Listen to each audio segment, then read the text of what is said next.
Hello guys, welcome back to the channel Barista Baba. So yes, today we are going to talk about something which happened today. That is the 15th All India Bar Exam. Not just this bar exam, we will talk about bar exam in general and the process of registration. So first of all, people might ask me that in my last video I said I have completed my LLB 2 years back. Why did I give my bar today? It was because when I did my LLM, it was a full-time 2-year LLM in Delhi University. So we had to sign an affidavit जिसमें हमें बोलना होता है कि हम 2 साल तक कहीं पे भी प्रैक्टिस नहीं करेंगे और इनरोल नहीं करेंगे. So I enrolled after my LLM. So now the second question, where to enroll? So first of all, I prefer to enroll where I live, like where I reside, where my parents reside. Though I did my law and everything from University of Delhi, everything from Delhi, I enrolled here because I did not have a rent agreement and I thought it would be convenient. But rent agreement is no big deal. You can ask your landlord, they'll give you. So you can enroll anywhere. You just need, a proof of residence, which can be your anything, ration card or anything. Or if you are staying somewhere else away from your home, you need a rent agreement.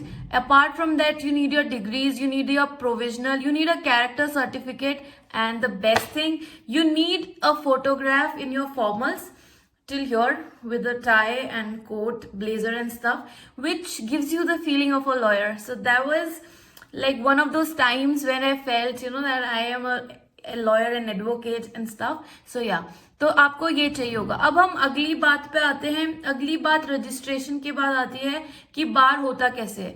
तो registration के time पे documents के साथ आप जिस भी state पे कराते हो उनकी प्रिस्क्राइब्ड फीस देनी होती है.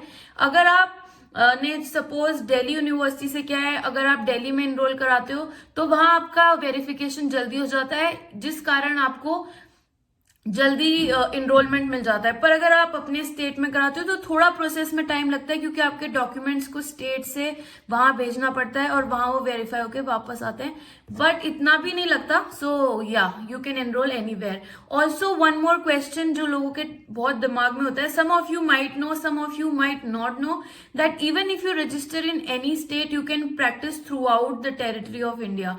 So yeah, in any court which is there, so you don't need to worry about the process. Registration is just because अगर हम जहाँ पे रजिस्ट्रेशन कराते हैं वहाँ हमारा रिकॉर्ड मेंटेन होता है for the purpose of vakalatnama and हम कहाँ प्रैक्टिस करें, वहाँ की बार को हम इलेक्ट करें, जो भी हमारी बोर्ड होता है एंड स्टफ. तो इसलिए जो भी हमारे रिप्रेजेंटेटिव्स होते हैं बार को हम इलेक्ट करें या हमें इलेक्शन लड़ना हो तो वो सब उसलिए. सो अब रजिस्ट्रेशन के बाद फीस आती है. फीस हर स्टेट की अलग है. सबने अपने हिसाब से दे हैव दिस स्लॉट कि हम इतना मेंटेनेंस ये वो जो भी है उस हिसाब से every state has their own fees. So ये सब करने के बाद अराउंड जितना भी टाइम वो आपको बताएंगे, और 2 वकील अगर आप किन्हीं को जानते हो, वैसे कोई भी कर देता है, they sign as an they'll attest your entire form and they'll send it to the bar council of your state. Now आपकी bar council आपको जितना भी टाइम प्रिस्क्राइब्ड है हर स्टेट के हिसाब से, उसके बाद आपको ये देगी. This is like I've laminated it, but yeah, this is very we work hard for this. Advocate पंजीकरण प्रमाण पत्र. Okay, this is the certificate that you have been enrolled. तो आपको ये मिलता है, तो जहां पे भी आपका होगा, और उसके साथ एक एडवोकेट कार्ड मिलता है. अब हम आते हैं बार एग्जाम. तो जब भी आप इनरोल करते हो उसके 2 साल के अंदर आपको बार एग्जाम निकालना होता है, वरना आपका एनरोलमेंट जो है वो पूरी तरह से it becomes void. You have to get enrolled again if you don't clear a bar within 2 years. तो वो 2 साल का आपको टाइम देते हैं. उसमें अभी तो जैसे पैंडेमिक था तो काफी ड्यूरेशन स्ट्रेच हो गया, the limitation period got stretched और वो टाइम हटा दिया गया.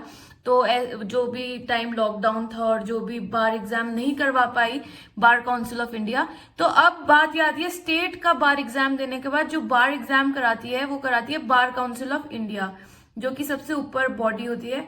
सो या दे कंडक्ट द एग्जाम. फिर आप पूरे इसीलिए जब आप बार निकालते हो तो आप पूरे इंडिया में कहीं पे भी प्रैक्टिस कर सकते हो. Now how to prepare for bar exam.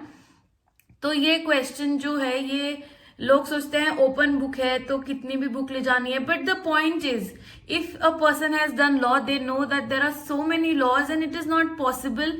And specially इस बार तो they had mentioned in the admit card कि आप उतनी बुक्स लाइए जितनी जरूरी हो, because owing to the Covid guidelines. So मतलब हमें समझ नहीं आता how many book should we carry, because open book test जितना इजी लगता है उतना होता नहीं.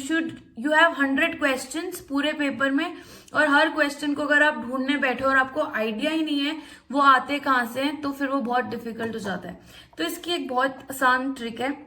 सबसे पहले जो बहुत ही इंपॉर्टेंट बेयर एक्ट्स हैं जो आपको ले जाने चाहिए, जो मैंने देखा जिससे बहुत सारे क्वेश्चंस आते हैं when I was going through the past year papers, वो CPC, CRPC, IPC, evidence, company law से काफी आता है, लैंड एक्विजिशन एक्ट से काफी क्वेश्चंस आते हैं, टॉर्ट से आते हैं बट इतने नहीं, 3-4 क्वेश्चंस आते हैं, कॉन्ट्रैक्ट से काफी क्वेश्चंस आते हैं, और कॉन्स्टिट्यूशन से काफी क्वेश्चंस आते हैं, and they are directly put. Also there are questions जो केस लॉ से आते हैं. उसके लिए हो सकता है अगर आप ड्यू से पढ़े हो या आपके पास दुक्कियां हो तो आप दुक्की ले जा सकते हैं, which would be easily handy, क्योंकि इतनी मोटी बुक्स जो है, आपने अगर कॉन्स्टी की बुक देखी होगी MP Jain, it's too huge, तो एक ही बुक ले जाने में काफी वो it will be too heavy for you to carry it there, तो वो कर सकते हैं आप. उसके अलावा specific relief act, limitation act, consumer protection act, मतलब name the act, the question was there.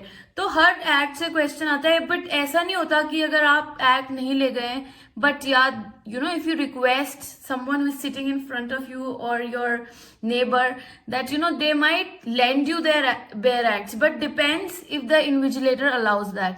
तो बहुत इतना मुश्किल नहीं होता, बट या you should be smart enough कि आप 100 क्वेश्चंस ढूंढ लो कहीं से भी. और हाँ, 100 के 100 क्वेश्चंस में नेगेटिव मार्किंग नहीं होती, there is no negative marking.